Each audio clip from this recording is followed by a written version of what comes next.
வேலைக்கு போக மாட்டானுங்க. வேலைக்கு போக மாட்டானுங்க, ஒரு வியாபாரம் பண்ண மாட்டானுங்க. திருடுறது, பொய் சொல்றது, ஏமாத்துறது, கொள்ளடிக்கிறது, கொலை பண்றது, இந்த மாதிரி இவனுடைய வாழ்க்கை. இந்த வாழ்க்கையை பார்க்கும் பொழுது எனக்கு பத்தின்னு வரும், கோபம் தாங்க முடியாம இருக்கும். நான் சின்ன பையனா இருக்கும் போதே பாத்தீங்கன்னா கிட்டத்தட்ட 16 வயசுலயே வேலைக்கு போயிட்டேன். நான் வேலைக்கு போகும்போது அந்த கம்பெனியில 1.25 ரூபாய் கொடுக்குறான் சம்பளம். 8 மணி நேரம் டியூட்டி பார்க்க வேலை செய்யும். அப்புறம் அப்படி இப்படியே கொஞ்ச நேரம் வேலை செஞ்ச பிறகு 2 ரூபாய் கொடுத்தான். கஷ்டமான வேலைக்கு தான். அப்புறம் இன்னும் கொஞ்சம் பெரிய வேலை பார்த்தேன். அங்க போனா 7 ரூபாய் 5 ரூபாய் அவ்வளவுதான் கிடைக்கும். நான் கல்யாணம் பண்ண பிறகு கூட 10 ரூபாய் 15 ரூபாய் தான் சம்பளம் வாங்க. ஆனா உழைப்பு கடினமா இருக்கும். நாம் இப்படி கஷ்டப்பட்டு சாப்பிடுறோமே, இவனுங்கெல்லாம் இப்படி கேவலமா பிழைப்பு நடத்துறானுங்களே சொல்லி அவங்க மேல எனக்கு எப்படி இருக்கும், ரொம்ப ஒரு கோபம். நான் ஆண்டவரிடத்துல இந்த காரியத்தை கொண்டு போய், ஆண்டவரே என்னப்பா இது வாழ்க்கை. அப்போ ஆண்டவர் என்ன சொல்றாருன்னா, இவங்க பதவிகள், அரசியல், பெரிய பெரிய அதிகாரிகள், இவங்களுக்கு எப்படி இருக்கிறாங்க, பக்கபலமா இருக்கிறாங்க, சப்போர்ட்டா இருக்கிறாங்க. அவங்கள தப்பி தவறி போய் அவங்க கிட்ட போய் சண்டை கிட்ட போட்டு போற நீ போலீஸ் ஸ்டேஷனுக்கு போனாலும் உன் நியாயம் எடுபடாது. நீ கோர்ட்டுக்கு போனாலும் உனக்கு நியாயம் எடுபடாது. கோர்ட்டுக்குன்னா அது அதாவது நீதிபதி மூலமா இல்ல, அங்க வழியிலேயே உன்னை காலி பண்ணிடுவாங்க. அல்லேலூயா. வக்கீலுங்களே உன்னை என்ன பண்ணுவாங்க, டம்மி ஆக்கிடும். அல்லேலூயா. வக்கீலுங்களை பார்த்தாலே எனக்கு பத்திக்கின்னு வரும். ஏன்னா நம்ம கிட்ட கேஸ் வாங்கிக்குவானுங்க, நம்ம எதிர்பார்த்திக்கிட்ட போய் என்ன பண்ணுவானுங்க, துட்டு வாங்கிக்குவானுங்க. பார்த்தாலே பிடிக்காது எனக்கு, வக்கீலுங்களை பார்த்தாலே பிடிக்கும். அல்லேலூயா. இப்படிப்பட்ட காரியங்கள் எல்லாம் ஆண்டவரிடத்துல சொல்லி நானே ரொம்ப வேதனைப்படுவேன். அப்ப ஆண்டவர் என்ன சொன்னாரு, ஏய் நீ ஆண்டவரை ஆராதிக்க பழகு. உனக்கு ஆராதிக்க யாரும் சொல்லி கொடுக்கல. தேவனை ஆராதிக்கணும்னா என்ன, எப்படி ஆராதிக்கணும்னு சொல்லி உனக்கு யாரும் சரியா என்ன பண்ணல, சொல்லி கொடுக்கவில்லை. அதனால நீ நான் உனக்கு ஆராதிக்கிறதை சொல்லித்தரேன். கடவுளை நம்ம காலையில் எழுந்தது என்ன பண்ணணும், ஆராதிக்கணும். அல்லேலூயா. 20 நிமிஷம் பிரசங்கம் பண்ணார் ஆண்டவர். இயேசு ராஜா எனக்கு 20 நிமிஷம் பிரசங்கம் பண்ணார். அன்னையில இருந்து நான் ஆராதிக்க ஆரம்பிச்சேன்.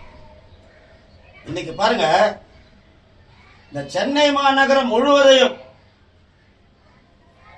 இந்த ரவுடிசத்தை ஒழித்து விட கர்த்தர் உதவி செய்தார். அல்லேலூயா. நீங்க சென்னை மாநகரம் முழுசு போய் பாருங்க, ஒரு ரவுடியை நீங்க பார்க்க முடியாது. மொத்த பேரை ஆண்டவர் ஒழிச்சிட்டார். காரணம் என்னன்னா, நாம் தேவனை ஆராதிக்க வேண்டும்.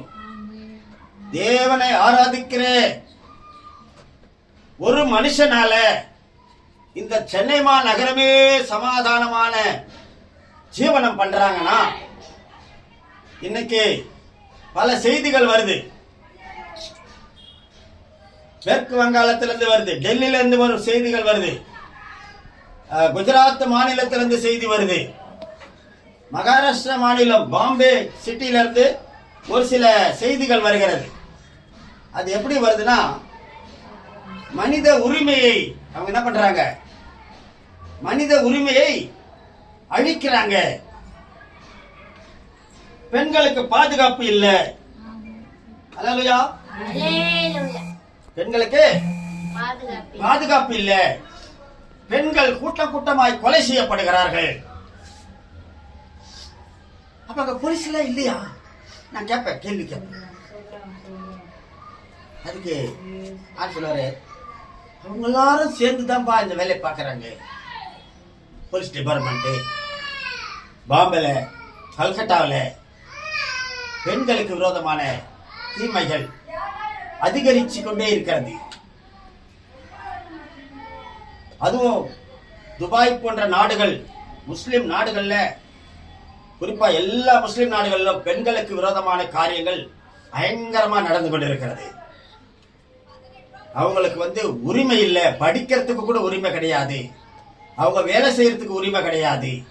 அவங்களுடைய வாழ்க்கையே ஒரு அடிமை மாறி அவர்கள் முஸ்லிம்கள் நடத்தி கொண்டிருக்கிறார்கள் என்று சொல்லி எனக்கு அநேக காரியங்களாலே ஆண்டவர் எனக்கு வெளிப்படுத்தினார். அல்லேலூயா. பலவிதமான செய்திகளை எனக்கு போதிப்பார். பலவிதமான தேசங்களில நடக்கிற அக்கிரம அநியாயங்கள் எல்லாம் என்னுடைய காதுக்கு கொண்டு வருவார் ஆண்டவர். அல்லேலூயா. இதெல்லாம் நான் ஒரு முடிவுக்கு வரணும்னா, இந்த உலகத்துல இருக்கிற கிறிஸ்தவ மக்கள் எல்லாம் தேவனை ஆராதனை பண்ணணும், ஆண்டவருக்கு ஆராதனை செய்யணும், அந்த மக்களுக்காக ஜெபம் பண்ணணும். 2 நாளாகமம் புத்தகம் 7ஆம் அதிகாரம் 13ஆம் வசனத்தில் நாம் இப்படியா வாசிக்கிறோம். என் நாமம் தரிக்கப்பட்ட என் ஜனங்கள் தங்களை தாழ்த்தி ஜெபம் பண்ணி என் முகத்தை தேடி தங்கள் பொல்லாத வழிகளை விட்டு திரும்பினார். தேவனுக்கு முன்பாக மனிதன் தன்னை தாழ்த்துகிற அனுபவம் அவனுக்குள்ள வரணும். அப்பதான் ஆண்டவரை ஆராதிக்கிற ஒரு அனுபவத்துக்குள்ள வரணும். இன்னைக்கு கிறிஸ்தவர்கள் யாரெல்லாம் ஆராதனை பண்றீங்க? ஒழுங்கா ரோமன் கேத்தலிக்ல ஆராதனை பண்றாங்களா? சிஎஸ்ஐ சர்ச்சில் ஆராதிக்கிறாங்க ஆண்டவரே? தாவீது சொல்றான், ஒரு நாளைக்கு நான் 7 முறை உமக்கு முன்பாக என்ன பண்ணுவேன்? உமக்கு முன்பாக நிற்பேன். நான் 7 முறை கடவுளை கர்த்தரை ஆராதிப்பேன். அல்லேலூயா. நாம் ஒவ்வொருவரும் ஆராதிக்கிறவர்களா இருக்க வேண்டும். ஒரு நாளைக்கு ஒரு மணி நேரமாவது ஆண்டவரை நம்ம என்ன பண்ணணும்? தொழுது கொள்ள வேண்டும். அல்லேலூயா. முஸ்லிம்கள் பாருங்க, தொழுக பண்றாங்க. காலையில 5 மணிக்கெல்லாம் வெள்ளையன் ஜலிமா போயிட்டு என்ன பண்ணுவாங்க? தொழுக பண்றாங்க. அல்லேலூயா. நாம கிறிஸ்தவர்கள் வாரத்தோட வாரம் வீட்டுல நீங்க தொழுது கொள்ளுங்க, ஆண்டவரை ஆராதனை பண்ணுங்க. 1 மணி நேரம் ஆண்டவரை ஆராதனை பண்ணுங்க. அப்பதான் உன் வீட்டுக்குள்ள இருக்கிற சண்டைகளுக்கு ஒரு முடிவு. வீட்டுக்குள்ள எப்ப பார்த்தாலும் சண்டை, டெய்லி சண்டை. அல்லேலூயா. சமாதானமான ஜீவனம் பண்ணவே தெரியாதா? ஒரு புருஷன் பொண்டாட்டி அன்பா வாழ தெரியாதா? அது கூட தெரியாது. டெய்லி சண்டை போட்டு. காரணம் என்ன? கடவுளை ஆராதிக்கிறது இல்லை. அல்லேலூயா. ஆண்டவர் நோக்கி உங்களை தாழ்த்துறது இல்லை, ஜெபம் பண்றது இல்லை. அதான் சொன்னாரு, நான் மழை இல்லாதபடிக்கு வானத்தை அடைப்பேன். 2வது, பஞ்சத்தையும் கொள்ளையும் அனுப்புவேன். 3வது, யுத்தத்தை அனுப்புவேன் உன் வீட்டுல. என் நாமம் தரிக்கப்பட்ட என் ஜனங்கள் தங்களை தாழ்த்தினாதான் இப்படிப்பட்டதான சாபகேடுகள். கொரோனா ஏன் வந்துச்சு? தேவனுடைய பிள்ளைகள் தேவனை ஆராதிப்பது இல்லை. இந்த உலகத்துல இருக்கிற ஜனங்க ஆண்டவரை விட்டுட்டு எதையோ ஆராதனை பண்ணி கொண்டிருக்கிறார், எதையோ கும்பிட்டு கிடக்கிறார். வானத்தையும் பூமியும் சிருஷ்டித்த சர்வ வல்லமுள்ள தேவனை நீங்கள் ஆராதிக்க வேண்டும். அப்பதான் சமாதானமான உலகத்தை நீங்கள் உண்டாக்க முடியும். இந்த உலகத்துல ஒரு சமாதானம் உங்களுக்கு உண்டா? சமாதானமான ஒரு வாழ்க்கையை நீங்கள் பார்க்க முடியும். இந்த உலகம் ஒரு பரலோகமா மாறும். அல்லேலூயா. இந்த உலகத்தை ஆண்டவர் உலகத்துல எந்த தீங்கையும் அவர் உருவாக்கல. அவர் ஆண்டவர் உருவாக்குனதெல்லாம் நல்லது நல்லது நல்லது என்று கண்டார். ஆனால் தீமையெல்லாம் நாம மனிதன் தான் உண்டாக்குறான். அல்லேலூயா. அணுகுண்டை யாரு உண்டாக்குறது? ஏவுகணை யாரு உண்டாக்குறது? மனுஷன். அங்கங்க எல்லை பிரச்சனைகளை உண்டாக்குறது, சண்டைகளை உண்டாக்குறது, ஒருத்தனுக்கு ஒரு சட்டம் இன்னொருத்தனுக்கு ஒரு சட்டம், இதெல்லாம் உண்டாக்குறது யாரு? மனுஷன். இப்படியெல்லாம் ஏற்படுத்தி இந்த பூமியே நரகமாக மாற்றிக்கொண்டிருக்கிறான் மனிதன். இந்த பூமியை ஆண்டவர் பரலோகத்துக்கு சமமாகத்தான் உண்டாக்கி வைத்திருந்தார். நாம செய்கிற தவறுகள் மூலமாக இந்த பூமி என்னாவது சாபமா மாறிக்கொண்டு வருகிறது, நரகமாக மாறிக்கொண்டு வருகிறது. இன்றைக்கு நான் உங்களுக்கு சொல்லுகிற ஒரே ஒரு ஆலோசனை என்ன சொன்னா, ஆராதனை பண்ணுங்க, ஆண்டவரை ஆராதனை பண்ணுங்க. ஒரு நாளைக்கு 3 வேளை 7 வேளை தாவீதை போல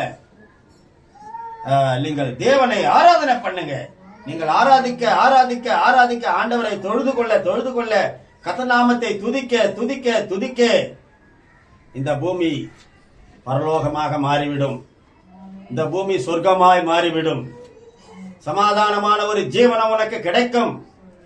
அடிக்கடி ஏற்படுகிற இப்படிப்பட்டதான யுத்தங்கள் ஓயும். அவனன்றி அணு அளவும் அசையாது. The name of Jesus, இயேசுவின் நாமத்தினாலே உங்களுக்கு சமாதானம் உண்டாவதாக. God bless you.